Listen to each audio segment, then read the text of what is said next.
banging on the window saying, hey, hey, hey, it's my turn, it's my turn. This one particular night, I remember getting with these guys. They live kind of far from where we lived at the time, but it was the adventure. Pick me up, go off with them. These were big time. I remember getting into the back seat, and there was another girl who was in the back seat, but these were different guys who lived further away from the other guys that I was involved with. She looked like she was at least about my age, maybe 14 or so, but I digress. There was two men already in the car. One of the guys, he ended up sitting in the back seat because they were actually on their way to pick up someone else. So it was the girl, she was sitting behind the driver, and then one of the homeboys, he was sitting in the middle, and then I sat behind the actual passenger seat. And this particular night, we got into a high-speed police chase, and as we were trying to reach our destination, that's when the police had gotten behind us, and I'm seeing the police lights just like flashing like crazy. And I remember the driver, he turned around.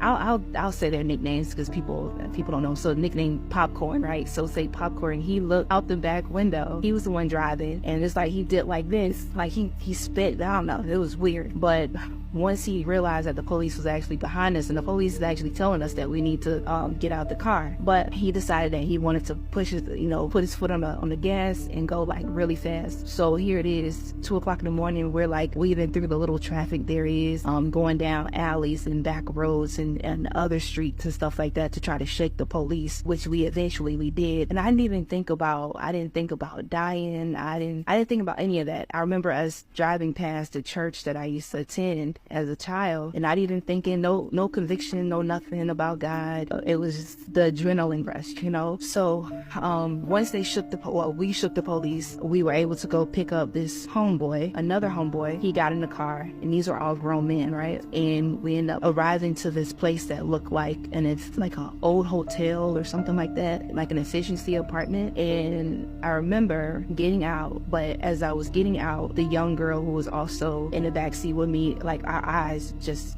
met, and it was almost as if like I knew that the driver was going to take her somewhere to do to her what they were getting ready to do with me, because I had already had sex with these guys before, but this particular night was very different. So the driver told the homeboy, I'm going to go drop her off.